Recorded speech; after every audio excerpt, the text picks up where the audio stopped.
Ashamaa akkam jirtu jaalatamtoonni fi kabajamtoonni hordoftoonni seenaa tuubii bakkuma jirtanitti nageenyi koo isin haa qaqqabu. Akkam jirtu har'a viidiyoo adda ta'e qabadhee isinii deebi'ee jira jechuudha. Hordoftoottan seenaa tuubii warri chaayinaalii kiyya jala jirtan hundumti keessaniyyuu viidiyoo amma bantan kan hundumti keessanuu sheer akka walii gootan isin gaafadha jechuudha. Viidiyoo akkanaa ani erga hojjechuu dhiisee tureen jira jechuudha. Yeroon biyya arabaa jiru san waggaa lama akkas dura waan akkanaa kana erga innisee sirmaa chaayinaalii irratti illee viidiyoo baay'een hojjechaa hin jiru. Ta'ullee garuu waan akkanaa kana erga hojjechuu dhiisee waggaa lama hin caala jechuudha.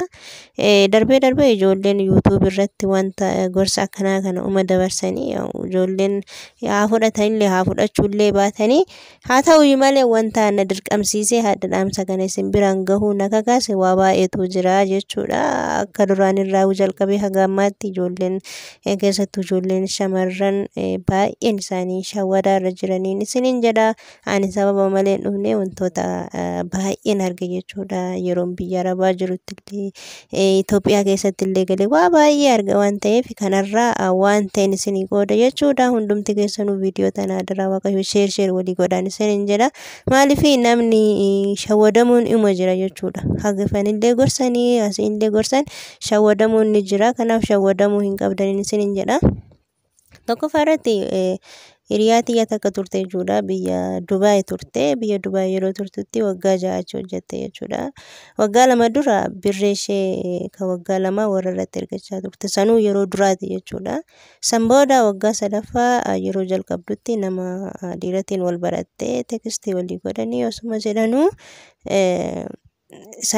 isarratti ergaa turte. Waan isin garramu biyya keenya beektu dhugaan isin jedha waan kana baay'ee waan natti toluu dideef ni ulfaate jechuudha. Mucaan asitti waan ta'e hojjeta akkanumaan jechuudha.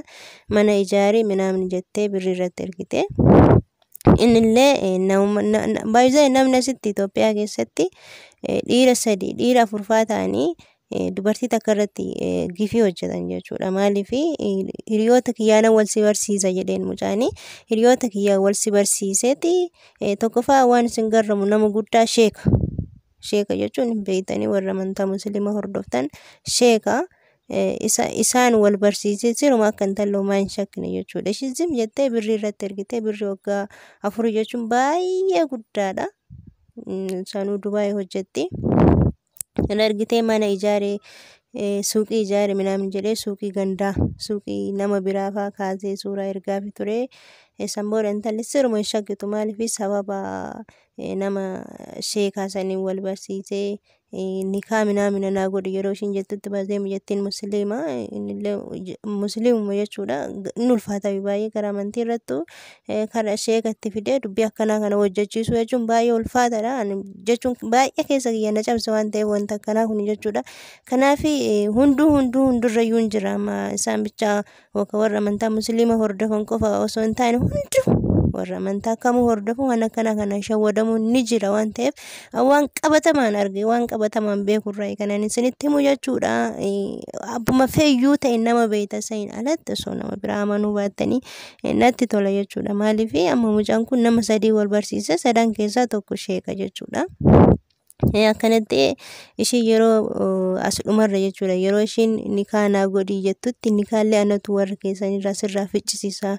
Homa takka rakkoon qabu mucaan akkana hojjechaa jira. Hatummaan bichaan achi birrii ergiidha malee hooma jedhanii mijattii san booda birrii irraa ergisiisaa turanii yeroo ishiin galtutti jechuudha. Waan nama ajaa'ibu yeroo ishiin galtutti ishiin sagalee suuraa isaanillee hin erguuf sheeka ofii sanaa erguuf malee ani sheekan jedha waa'ee amantaa kana midhaan kana itti qaaqa mucayyoo.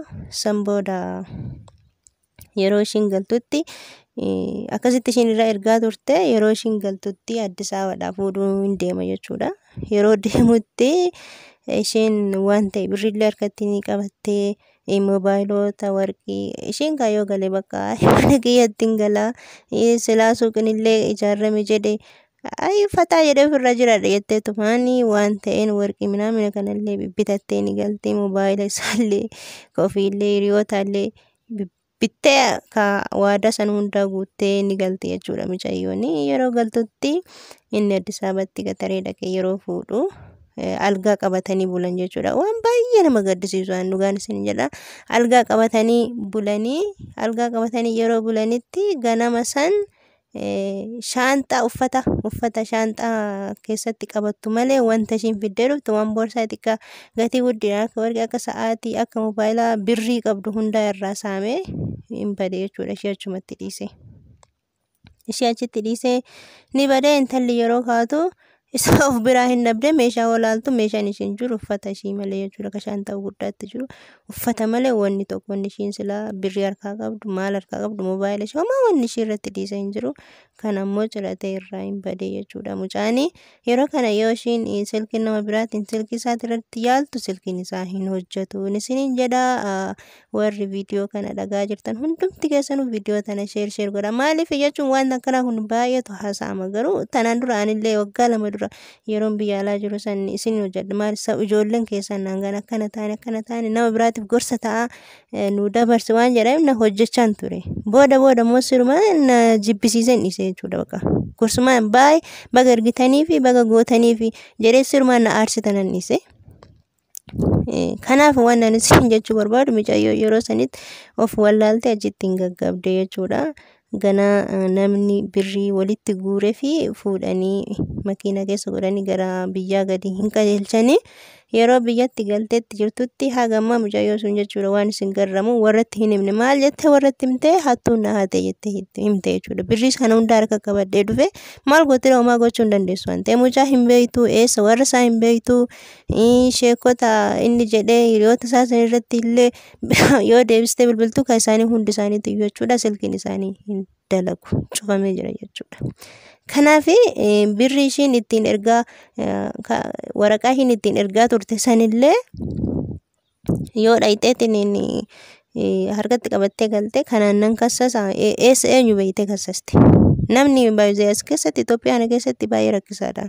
Warri biyya alaa teessanii ergitan dhiisaati asuma keessattuu mucayyoo wayii alaa galte biyya alaatti galtoo jedhama. Akkuma waan birrii kuntaala taratanii galanii itti fakkaata. Kanaaf namni toofta garaagaraatiin isin seenee waan isin qabda waan isin qabu waan birrii ani beeku bichaan akkamiin akka yaadan baay'ee isaa ulfaataadha. Ani waan ofii kiyyaa argaa jiru waan baay'een argaa jira waan ta'eef kanaaf kananadha viidiyoo tana hojjechuuf na kakaase. Birrii isin haa isa qabadhee waan ittiin ergaa fi turtan maqaa isaa san ittiin ergaa fi turtan san qabadhee tan haa ittiin gaafadhu yookaan kassasa jechuu hin dandeessa. Maaliif namni maqaa jijjiirrata jechuudha. Isinitti maqaa jijjiirrata gaafa inni yookaan Fayyisaadha isin jedhe inni Gammadaa ta'uu danda'a. Kanaaf inni maqaan isaa Gammadaa ta'e inni Fayyisaa isin jechuu danda'a. Inni immoo yeroo sanitti Fayyisaa jedhee mattaawaqaa gandarra baafachuu hin danda'a. Si shawwaduuf jechuudha. Kanaaf waan akkanaa kanarratti hin shawwadaminaan isin jedha. Ani baay'een arge waan ta'eef biyya alaallee taa'ee as biyya keessatti daariktii ija kiyyaan kanan argu waanan argu jechuudha.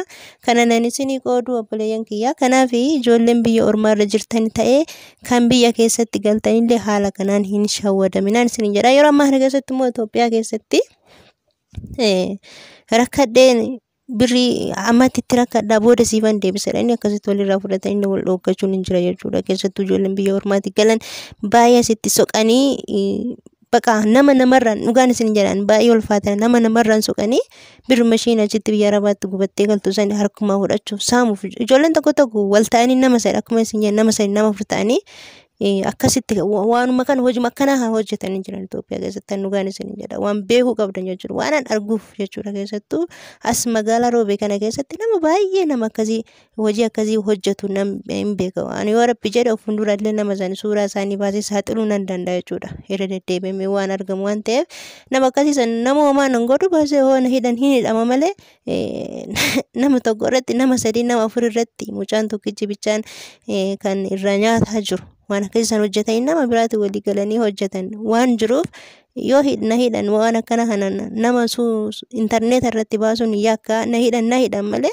uuman baasamoo gaafa rabbi jedhe jechuudha. Baay'een argaa jira waan qabatamaan argaa jiru waan ta'eef jechuudha. Waan ana viidiyoo kana irratti dipend ta'ee isin hojjedhu keessatti baay'ee na aarse amma haala mucayyoo tanaatirraan ka'ee asuma keessattuu magaala roobee kana keessatti ani baale akkuma beeytanu baale roobeeti as keessatti waan arguuf baay'ee ulfaata.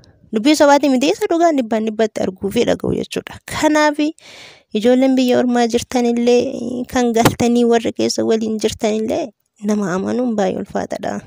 Nama tadha guyyaa lama guyyaa sadi waliin haasoftee sanbooda immoo ani du'ee kunoo jedhee hospitaalatti kinoo akkana ta'uu fi na ajjeesuuf opereeshina na godhuuf minaamin jedhanii hiriyaa isaatti walii galanii birrii akkatti naatee ergituuf waan akkasii godhamaa jirullee hin jira jechuudha. Kana waan an argaa jiruuf kanan isiniin jedha hiriyoottan tiyyaa waan akkanaa kan ammallee sirritti cimsitanii osoo irraa of eegdanii baay'ee gaariidha. Biyya Arabaa teessanii nama tokko yeroo birrii ergitan namni sun maqaa jijjiirratee si janaajanuu danda'a.